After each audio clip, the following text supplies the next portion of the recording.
impression of a bewildering conflict of opinion, degenerating, at least in its radical phrases, into a veritable witches, dancing of gaiety theory, or gyrating, theory. Now, our aim, this is our aim. Once again, I'm taking my time a little bit with this because I have a lot going on, and I want to make sure that I'm bringing this out. Once again, we're looking at Yashi'Yah 53. It has been named or known as the suffering servant of Yashi'Yah. And so, once again, tonight, or to Layla, it is this Layla that I want to lay a foundation and bring forth clarity, and even also bring about a rebuttal to some of the very things that have been placed out there, and that has caused our people to stumble and continue to stumble for years behind this very thing. It is important that it be brought forth now in this season, because we have too many people that have caught wind of certain things, and now by listening to these theories, they've taken that stance. Well, I don't believe in Yahushua anymore. I don't believe that there is a renewed covenant. Why? Because once again, you have to understand, when you have a foundation, and even when you have information that seems very supportive and very trustworthy, you'll tend to say, this is it. I've been, bamboozled. I have been bewitched. I have been tricked. I've got to change my position because I see this is right and the way I've been following is wrong. Well, once again, you have to dig in deeper to see where this error has come from. So we're going to build a platform tonight, and we're going to see. And this is our aim. Once again, we're going to go through this, and we're going to see. Once again, there's a lot to cover, but we're going to cover as much as we can on tonight. And I pray you stick with me and don't quit me, and listen attentively. And not take the stand as so many have taken. Even many, even on the other night, the mentality is ain't no such thing as a renewed covenant. Remember, I told you to remember the question in Yehukanan, Aleph 5, 4, and 5. The reason that question was posed because many were not believing, and many were stopping believing because of erroneous information that had begun to circulate and get into the mainstream, and people began to listen to it and began to take it in. This is why Yahuwah gave me the warning today. Warning, warning. Be careful of the information that you receive from a person, from the mouth of people, because some of them, their mouths are laced with poison. You have to understand, people don't continue to take poison and get better. People take poison and die. So it's important that we understand we can't follow in that mentality. If you get poison and you don't get it out of you, you will die. All right, now, a survey of the literature surrounding the servant songs of Yashi'Yah is beyond the scope of this study. The aim of this study is limited to a twofold endeavor. First, we're going to compare the identification of Yashi'Yah's servant in the ancient period before 1000 CE and in the Middle Ages, ca 1500 CE. Second, to discover that may have been responsible for producing any difference. The scope is primarily to limit the passages, which is commonly known as the servant's songs. Now, if anybody understands that, the servant's songs, it's important that we understand why we're going to deal with them, but then we're going to remove them. Are you following me? We're going to remove them. Now, and the reason we're going to is because this will allow us adequate representation of the subject within the confines of the study. It's just like if you are doing, there were three types of, when we were in Christianity, there was three types of ways that you preach the word. One was when you dealt strictly with the scriptures. Another one, what were the three? Topical. exegetical. Topical, exegetical.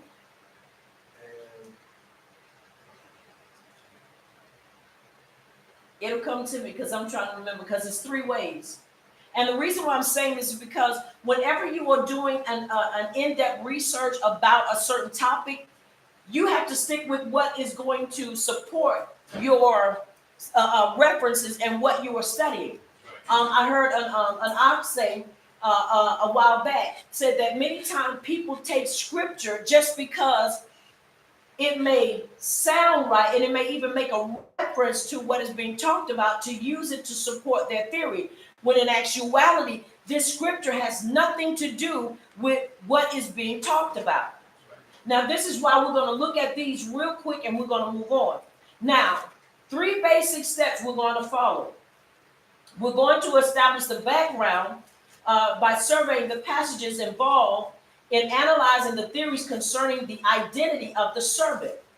The development will survey, analyze, and compare theories from both the ancient and medieval periods.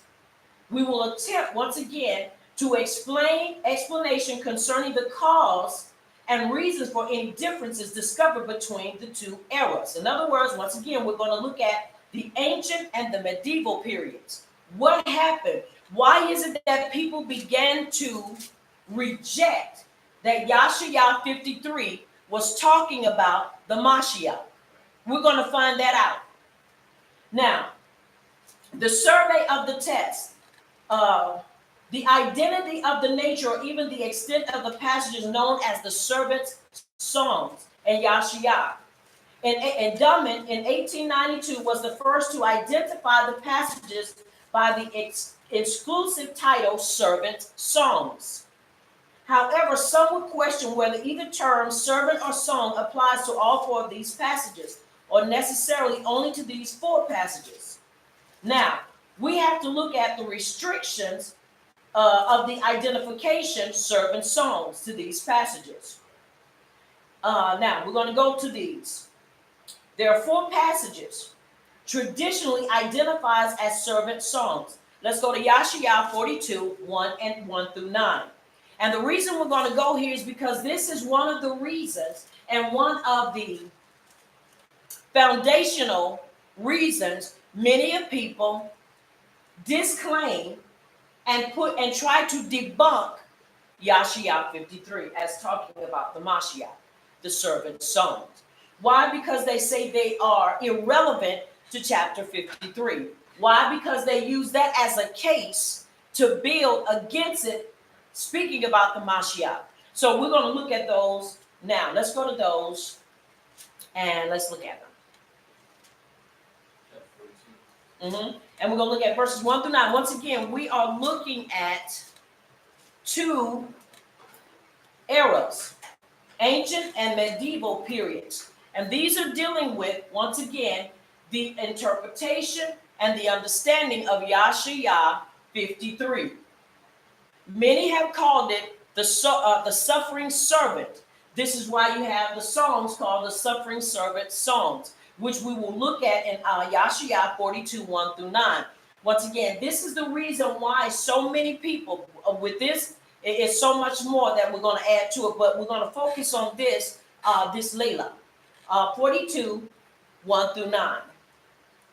And that's Yashi'Yah, once again, which is Isaiah.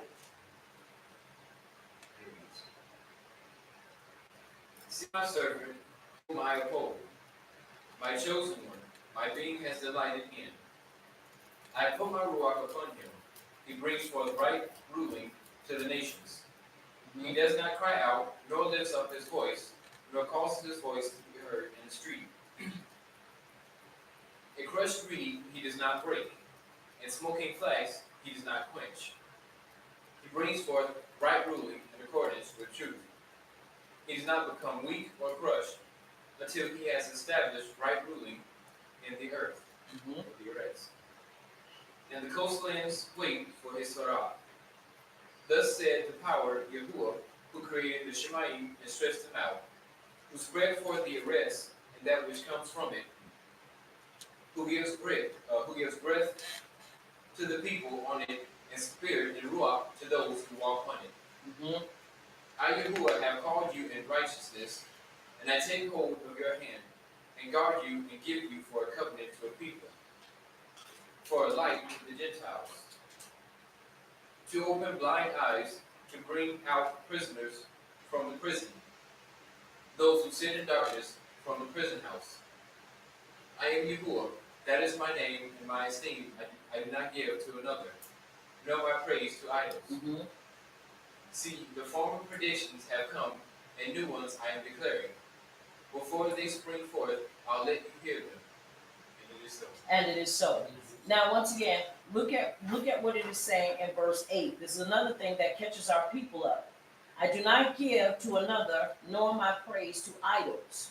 I am Yahuwah, that is my name, and my esteem I do not give to another, nor my praise to idols. Once again, key thing is context clues. When we fail to read with an understanding, and when we fail to apply what is being said to the text, this is where we find ourselves being misled. Once again, these are what are called or identified as servant songs. Now, once again, I've heard many people come up with the rebuttal. Well, you didn't read in chapter 42. You didn't read in chapter 49 because we followed these consecutively. And so this is where a lot of opposition comes in. But we're going to find out, once again, are these supposed to follow in concert? All right, let's look at chapter 49, and we're going to look at verses 1 through 13. And it is so.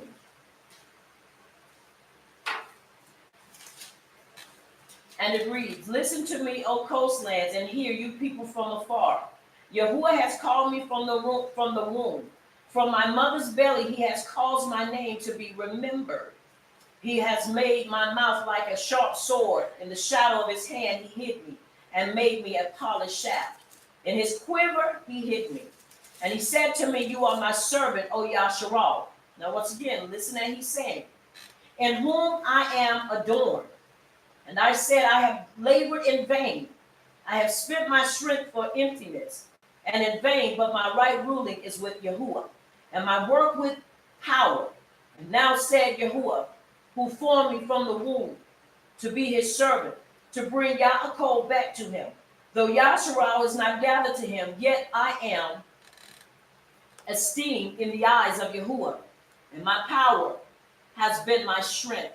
And he said, shall it be a small matter for you to be my servant, to raise up the tribes of Yaakov, and to bring back the preserved ones of Yashi'Yah? And I shall give you as a light to the Gentiles, to be my deliverance to the ends of the earth, the ends of the earth. Thus said Yahuwah, the Redeemer of Yashi'Yah, their set apart one, to the despised, to the loathed one of the nation, to the servant of rulers. Sovereigns shall see and arise. Rulers also shall bow themselves because of Yahuwah, who is steadfast, the set apart one of Yashi'Yah, and he has chosen you. Thus said Yahuwah, in a favorable time I shall answer you, and in the yom of deliverance I shall help you. And I guard you and give you a covenant of the people, to restore the Arabs, to cause them to inherit the ruined inheritance. To say to the prisoners, go out. To those who are in darkness, show yourselves. Let them feed on the ways, and let their pasture be on all bare hills. They shall not hunger nor thirst, neither heat or sun strike them. For he who has compassion on them shall lead them, even by fountains of water guide them. And I shall make all my mountains a way, and my highways raised up. See, these come from far away, And see, those from the north and the west, and these from the land of Sinim. Sing, Shemayim, rejoice, Arabs, and break out in singing, mountains.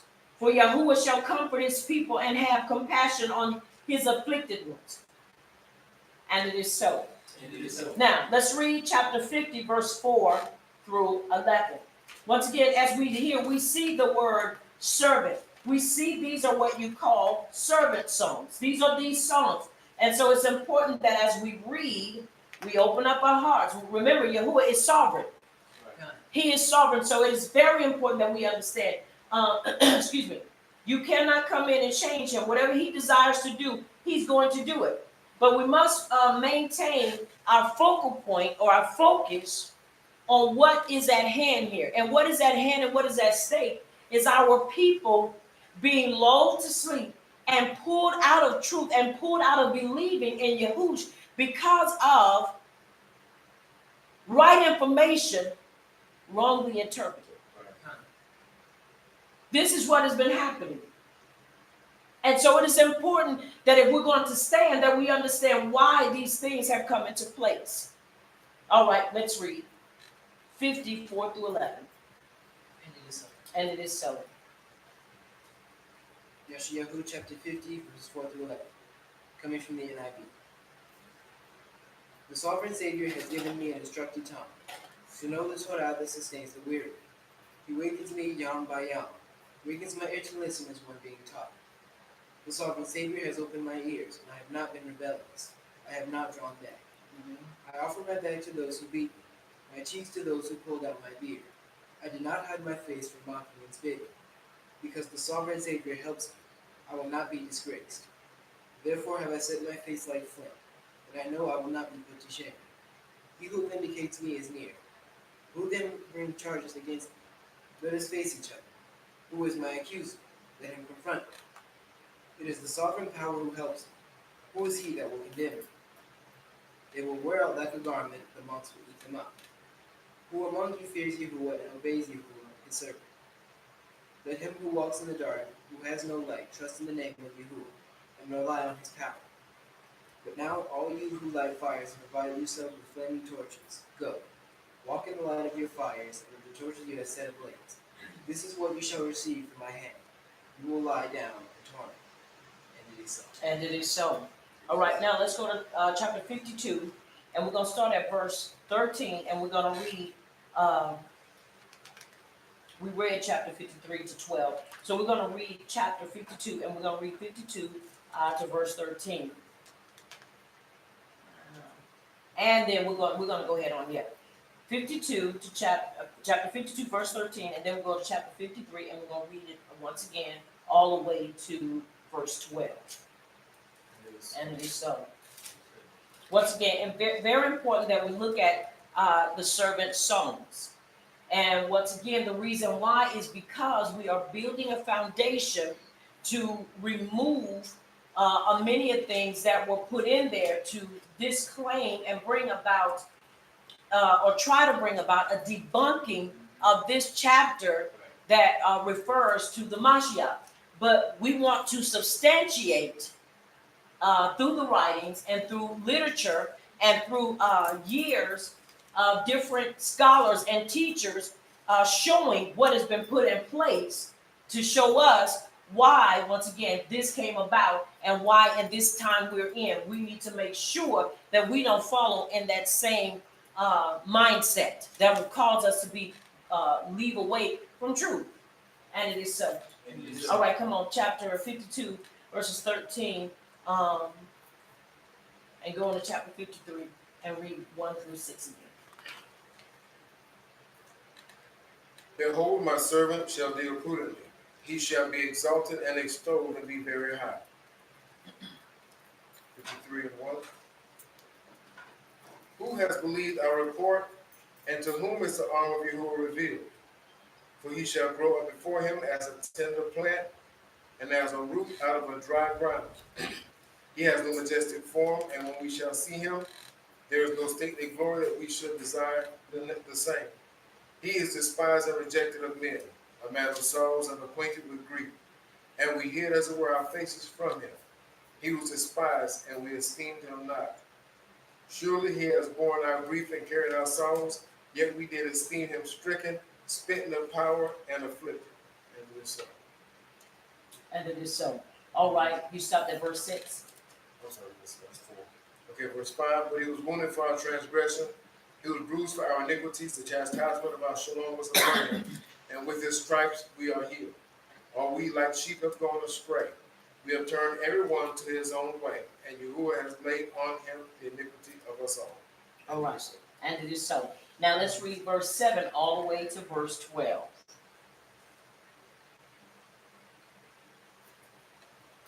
And it is so. And it is so. Come on. Verse 7. He was oppressed and afflicted, yet he did not open his mouth. Mm-hmm. He was led like a lamb to the slaughter, and as a sheep before her shearers is silent, so he did not open his mouth. By oppression and judgment he was taken away. And who could speak of his descendants? For he was cut off from the land of the living. For the transgression of my people he was stricken. He was assigned a grave with the wicked, and with the rich in his debt. Though he had done no violence, nor was any deceit in his mouth. Yet it was Yahuwah's will to crush him and cause him to suffer. And though Yahuwah makes his life a guilt offering, he will see his offspring and prolong his days. And the will of Yahuwah will prosper in his hand. After the suffering of his soul, he will see the light of life and be satisfied. By his knowledge, my upright servant will justify many, and he will bear their iniquities. Therefore, I will give him a portion among the great, and he will divide the spoils with the strong, because he poured out his life unto death and was numbered with the transgressors. For he bore the sin of many and made intercession for the transgressors. And it is so. And it is so. All right. Now, we have just read once again servant song. This is what Yashi'Yah 42, 1 through 9, 49, 1 through 13, chapter 54 through 11, and 52, verse 13 through chapter 53, verse 12. It's important that this is brought out because, once again, you have to establish a foundation to understand why so many people rebuttal chapter 53. Because, once again, they are trying to synchronize all of these together and make them unified. Now, listen. The bond which unites the passages being considered is hardly organic, since they are not only scattered throughout Yashi'Yah, but they also do not even share the term servant in common. Are y'all listening? They don't share this word in common. Now, while some see them as interruptions in the flow of context, others see them as integral parts, necessary to the flow of thought in Yashi'Yah. Now, this is Mackenzie. Mackenzie knows, he's a scholar. It would be extremely difficult to find another four scattered passages which, when put together, would exhibit such a close community of topic and tone as the servant songs. Yet it should be noticed that the four songs do not form a single literary unit. They cannot be read together. They are detached not only from the context, but even more obviously from each other. Once again, we are looking at four different renderings of the servant songs. Each one of them are songs with the description servant songs, but they cannot be made together. Now, if they may be spoken of as a unit at all, it is because of their common mood and focus. Now, the songs as they stand in context of subject matter centers on the servant. It is centering on the servant. Now, we're looking at a survey of identifications. And it is perhaps an overstimulation to say that the views concerning the identity of the servant generally fall into two major categories: the individualist and the collectivist. Each view has its own proponents and problems, as well as its own modifications and spin-offs. Individualist theories usually identify the servant either with a historical figure, with the author himself, or with a future eschatological figure. Among the historical figures proposed as the servant have been Zerubbabel, we've heard that, Ayab, Yahakinan, Moshe, Isaiah, Ezekiel, and Eleazar, Cyrus, an unidentified contemporary of the author, and several others. Once again, understand what I'm saying. Many of these have been put in there to say, well, that's who they're talking about. Are y'all following me? Yes. Excuse me. Theories identifying the servant with the author generally center on one of three individuals: Yashi'Yah himself, one of his disciples, or some unknown individual. Eschatological views generally understand the servant as either an unidentified Mashiach, Yahushua the Mashiach, or an ideal figure. Now listen what this is what the collectivist theories commonly center around. The nation of Yasharal. The nation of Yasharal. Some propose that the servant is the whole nation of Yasharal. Some suggest that the servant is a proportion or a portion of Yashi'Yah, or a committed righteous remnant. Others advance the idea that the servant is an ideal representation of the nation. So you see, you have the individualists and you have the collectivists, which all have their theory in who this is representing. Are y'all following me? Yes. Yes. All right. Now, notice after surveying theories surrounding the identity of the servant, discerns four theories that predominate or that are predominant today. First, the historical messianic view that the servant was an anonymous contemporary of the author. Second, the autobiographical theory that the servant was the author himself. Third, the collective theory that the servant is Yashi'Yah in whole or in part. Finally, the messianic theory that the servant is Yahush, or an unidentified eschatological figure. Now, once again, theories concerning the identity of the servant range far and wide. Far and wide. In other words, what am I saying? You have so many people that can find a person and throw them into that description. But one thing they won't do is they will not identify Yahush in it. Why can't they identify Yahush in it? Because many do not accept the renewed covenant. Right. So if you reject the renewed covenant, you have no other means to be able to look at the whole scenario. Right. Because you just basically the perfect picture of him can also be found in the renewed covenant. Right. But when the renewed covenant is removed, this is where now they want to put everybody in there. And truth be told, as we ourselves have read the writings, you know without a shadow of a doubt that that does not depict Yashi'Yah. None. You know it does not. And it does not depict anybody else. Are y'all following me? Yes. We're going to read on. Now, once again, theories concerning the identity of the servant range far and wide. They include figures throughout time, past, contemporary, and future, throughout society, prophets, priests, kings, individuals, and nations, and throughout the realm of reality, actual or ideal, real or symbolic. It is for us to survey these views concerning the identity of the servant through the first 15th century of the Common Era.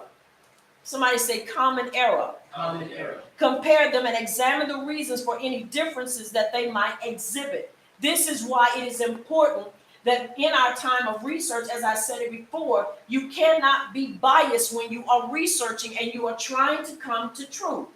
Especially when you see we are divided on this very issue. So many of us are divided. You have those that say, I believe he is. That is the Mashiach. Then you have those that say, I don't believe that because there is no such thing as a renewed or new covenant. It is just a covenant. Right. Well, once again, you have to look at if we remove the foundation in which, or the vision or the prophetic that Yashi'Yah was prophesying about, then we remove the figure, and if you remove that, what are you looking at? Right. So now we have to go back and we have to draw our conclusion from somewhere else. But once again, it's very important that we understand you cannot take and just jam them together. That's why I said I've made references. A person that has a size 15 cannot wear a size 7. And a person that is a size 7, even though they may be able to put their foot in that 15, it's still not a match. They still can't fit it because it's too big. Now, let's listen at this. References to the Mashiach abound in Talmudic and Midrashic literature of the ancient period, while specific references to Yashi'Yah's servant songs are more limited. As in other ages, there seems to be no consensus of opinion on the identification of the servant. In this period, the messianic understanding of Yashi'Yah's servant is predominant, but identification of the Mashiach are varied. The difficulty is not in complexity due to dissimilar views, but a complexity due to the wealth and diversity of explanations. Did y'all just hear that? Yes. When you have everybody trying to give an explanation without truly going in depth, first and foremost praying and asking Abba Yahuwah, excuse me, through the Ruach HaKodesh Right. to give us clarity concerning Yahushua HaMashiach. Because if he can't teach you, then who's your guide? Remember, it says that we are to walk as he walked. But how can you do that if you basically removed him out of the picture? You just removed the perfect example out of the picture. Right. Now let's look at the terms midrash. Midrash. Let's look at these two terms. We're going to look at these two terms and we're going to look at them again. Talmud and midrash. Now this is very important for us to understand. Talmud and midrash, commentative and interpretive writings that hold a place in the Jewish or Hebrew tradition, second only to the first covenant. Now you have to understand that I said a mouthful right there. And the reason why it's important that we understand these terms and understand what it means, excuse me, is when we begin to read and understand why many things are the way that they are. Now let's look at what the Hebrew word or the Hebrew term Talmud means. It means to study or learning. Commonly refers to a compilation of ancient teachings regarded as sacred and normative by Jews from the time it was compiled until modern times and still so regarded by traditional religious Jews. Are you hearing me? Yes. Very important that we understand that. Somebody will say, well, why do we need that? The reason we need that is because 95% of all the commentaries that we read, all the information that we gather comes from this foundation. Right. This is why it is important that we understand where we get our information from.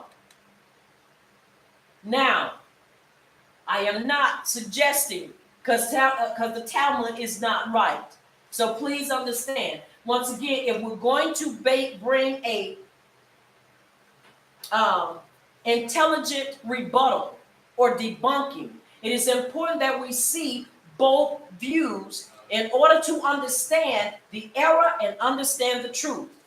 I can't come and tell you that taking drugs is wrong if I don't understand the effect of taking drugs. I can't tell you that driving under the influence can cause a person, can kill you or even hurt you or hurt somebody else if I don't know the stats on that. Right. And I don't know, excuse me.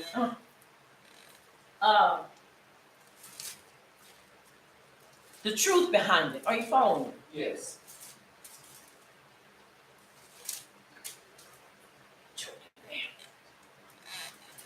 All right, very important. Now, once again, we're going to read and look at these terms because as we continue to read and as we continue to dig deeper, we're going to find out how important it is to understand these terms and how they affect us, how they affected our people then and how they affect us now. Right. Once again, when you look at the Hebrew term or the Hebrew term Talmud, it means study or learning, commonly refers to a compilation of ancient teachings regarded as sacred. Why were they regarded as sacred? Because the rabbis and the sages were the ones who wrote it. And normative by Jews from the time it was compiled until modern times and still so regarded by traditional religious Jews. In its broadest sense, the Talmud is a set of books consisting of the Mishnah. Now, once again, what is the Mishnah? The Mishnah means repeated study. It means repeated study. The Gemara, completion, and certain auxiliary materials. Now, once again, the Mishnah is a collection of originally oral laws supplementing scriptural laws. A supplement means you take it with something else. And we know that the instructions of Abba Yahuwah are right all by themselves. They need no supplement. Yes, sir. But this is what was put in place. Very important for us to understand where we're going with this. I know a lot of people are not going to like it and they're not going to want to hear it, but that's fine. I have to obey anyway. Once again, oral laws supplementing scriptural laws. If you are already healthy, you need not take anything else. And this is where a lot of the error has come in because of trying to supplement that what is already healthy and well. All right, now listen to this.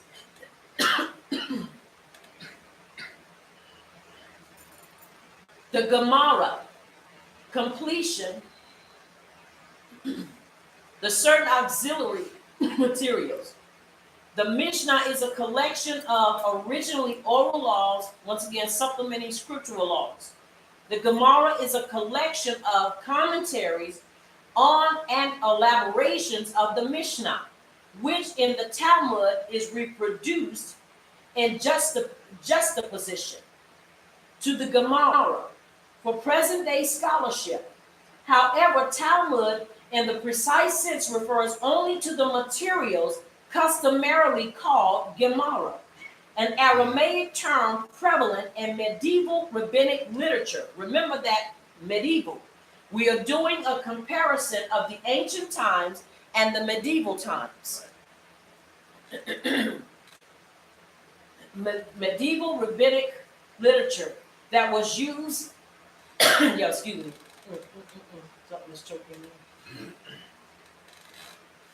Used by the congregation censor to replace the term Talmud within the Talmudic discourse in the Basel edition of the Talmud published 1578 to 81. This practice continued in all later editions. Now, once again, let's look at this. The term midrash, exposition or investigation, plural midrashim, is also used in two senses. On the one hand, it refers to a mode of biblical interpretation prominent in the Talmudic literature. On the other hand, it refers to a separate body of commentaries on scripture using this interpretive mode. Are y'all hearing me? Yes. Very important for us to understand these two terms, because these are some of the terms that when you hear many of people teach, I won't say everybody, but many of people teach, if they be true, this is some of the terms and some of the stuff you will find embedded in the literature that we use. Once again, these are the things. Now, opposition to the Talmud. Despite the traditional place of the Talmud in tradition and life and thought, significant Jewish groups and individuals have opposed it vigorously. The Karaite sect in Babylonia, beginning in the 8th century, refuted the oral tradition and denounced the Talmud as a rabbinic fabrication. Everybody didn't receive it, but there were those that did. Medieval Jewish mystic declared the Talmud a mere shell covering the concealed meaning of the written Torah. And heretical messianic sects in the 17th and 18th century movement also rejected it. The decisive blow to the Talmudic authority came in the 18th and 19th centuries when the Halakha or the Hashkalah, which they were called the Jewish Enlightenment movement, and its aftermath, Reformed Judaism secularized Jewish life, and in doing so shattered the Talmudic wall that had surrounded the Jews. Thereafter, modernized Jews usually rejected the Talmud as a medieval anachronism, denouncing it as legalistic, caustic, devitalized, and unspiritual. This is what they call the Talmud. But even with that being brought forth, many still today use the Talmud. They still rely and depend upon the Talmud as reference, and some not just for reference, but as their basis for believing and teaching. All right, a little more, and then we're going to go back to where we were talking. There is also a long-standing anti-Talmudic tradition. The Talmud was frequently attacked by what people would call the church, particularly during the Middle Ages, and accused of falsifying biblical meaning, thus preventing, watch this, now I'm going to read this in its entirety as it is, Jews from becoming Christians. Now you have to understand, we know that's all wrong too. The church held that the Talmud contained blasphemous remarks against, watch this, Jesus and Christianity. If that's the case, so do we. And I understand, I'm going to read this and then we're going to go back and we're going to deal with this. And that it preached moral and social bias towards non-Jews. On numerous occasions, the Talmud was publicly burned and permanent Talmudic censorship was established. Now you have to understand, we don't follow in the Talmud, and neither do we follow after Christianity. So we have almost the pot calling the kettle black. Because when it is all said and done, we understand that the Talmud are the writings of the scribes and the sages. Right. And this is where you get the oral law. You want to know where the 613 laws came from? They came from the Talmud. That is Talmudic. That is not Torah. And understand, Yahuwah gave us his ordinances. He gave us his laws. He gave us his instructions. Right. But what they came and did, they basically brought forth, once again, what they would consider supplement to the writings. Because they felt like it was needed. Yeah, please, excuse me.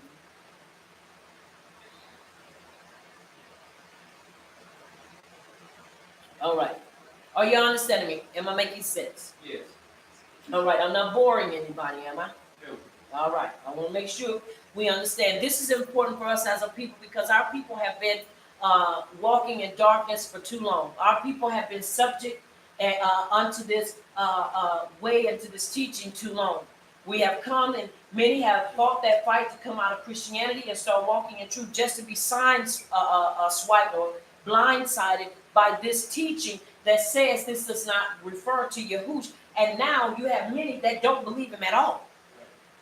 People that believe and they spoke of him and they praised Yahuwah for Yahushua. Now they say he's not real and they come against it. Why? Because once again, you have to do an in-depth study. We cannot just be biased in our research. You got to look at the pros, the cons. You got to look at both sides and compare it so that you can identify where the error has come in. It's just like a person get a flat tire. You go and you check that tire and say, okay, where did this puncture come from? Is there just one hole? Is there two? How many? Where did it come from? So when we make the fix, we can make sure we're fixing it and we don't have to go in, fix it, then go back and fix it again. Right. Always remember there's always room for improvement. So I'm not saying we don't improve, but what I'm saying is when you fix it, you want to make sure it's fixed. Right. All right, now, let's look at this. Ancient literature. With the limited number of references to the servant songs of Yashi'Yah in the literature of this period, a survey of most of the occurrences can be made. Talmud. Remember, I gave you the definition of what Talmud was. Yes. Once again, let's look at what the definition of the Talmud is. Study or learning commonly refers to a compilation of ancient teachings regarded as sacred and normative by Jews from the time it was compiled until modern time, and still so regarded by traditional religious Jews and even Ibram. Are y'all following me? Yeah. Because you have a lot of us that have fallen into that traditional trap. Right. Now, once again, look at what its basis is and what its makeup comes from.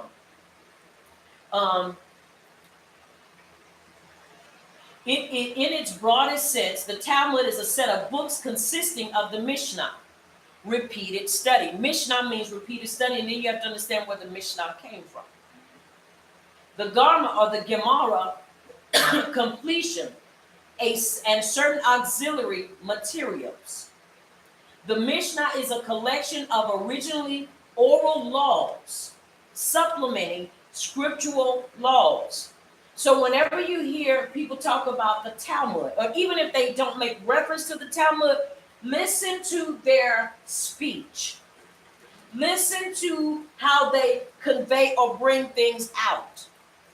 You will see, when we read in the Torah, we see the heart, we see the mind, and we see the desire of Yahuwah.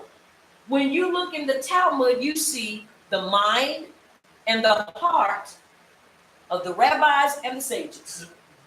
You see their traditions, and you see their methods, and you see their interpretation of the writings.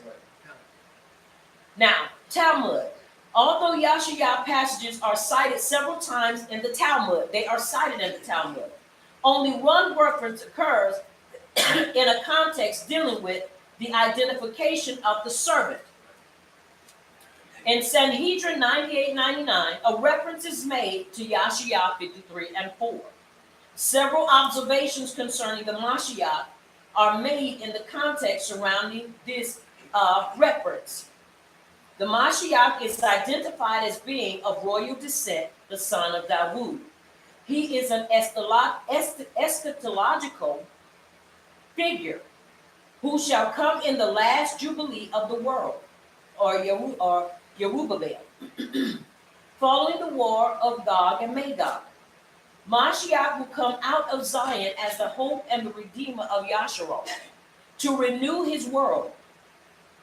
If Yasharal is worthy, Messiah will come like the Son of Man came with clouds of Shemayim. However, if they are not worthy, he will come lowly and riding upon an ass. Now, this is what they are saying. Now, remember, this is Talmud, and this is what the reference is being made in Sanhedrin 98-99. The discussion in section 98b concerns the name of Mashiach. Various rabbis propose the names of Shiloh, Yinan, Hananiah, and Menahem. Finally, the name leper scholar, they called him leper scholar, is proposed based on the following reading of Yashi'Yah 53:4. And if you look at 53:4, what does it say?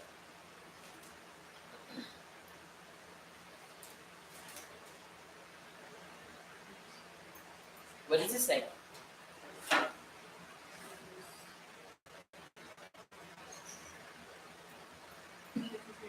Mm-hmm. Truly he has borne our griefs and carried our sorrows, yet we did esteem him stricken, smitten of the Lord, and afflicted. Read it again, 53:4. Truly he has borne our griefs and carried our sorrows, yet we did esteem him stricken, smitten of the Lord, and afflicted. And do so. Now, this is how it reads from him being a leper scholar. Surely he had borne our griefs and carried our sorrows, yet we did esteem him a leper, smitten of Yahuwah and afflicted. The discussion continues by describing Mashiach as a king. The Talmud presents the servant as Mashiach. He is an eschatological individual who will come at a future time following a period of great warfare and upheaval. He will function as king since he is a son of Dawood and will bring to fruition Yasharal's hope and redemption. Within the seemingly unanimous description of an eschatological individual is found a note of discord. Twice in these sections, Rabbi Hillel, this is why it is important before you start quoting and following people that you understand their history. Many have said that Yahush was a follower of Hillel and not Shemaiah. But you have to understand he was not a follower of any of them. He was a follower of his Abba. You have to remember, the Torah needs not follow anybody because remember, he was the Torah made flesh. Now, twice in these sections, Rabbi Hillel states, there shall be no Mashiach for Yasharal. Are you hearing me? Listen at this carefully. This is what he stated. Rabbi Hillel states, there shall be no Mashiach for Yashi'Yah, because they have already enjoyed him in the days of Hezekiah. Hillel thus thought discounting an eschatological figure identifies the Mashiach as an individual. Now, the Midrash, Rabbi, let's look at this, and then we're going to, after this, we're going to pray. Is everybody understanding me thus far? Yes. Are you sure? Yes. All right, I don't want to be missing anybody. Once again, we are building a foundation. We're looking at the views in the ancient period. We're looking at ancient literature that was of Ibram or Jewish origin. We know we're not Jews, but we understand where they originate from. It's our history, it's our information, but we're looking at it. Now, the Midrash Rabbah. Although the servant songs are referred to well over 30 times in the Midrash, only 3 references are in context dealing with the servant's identification. The first reference is Yashi'Yah 42 and 5. It's found in the comments on Bereshit 31 and 3. And the reason I'm making this, bringing this, is because you have to understand there are many people that are involved in the structuring of even this very thought and this very theory. If you began to put things in certain passages and in certain ways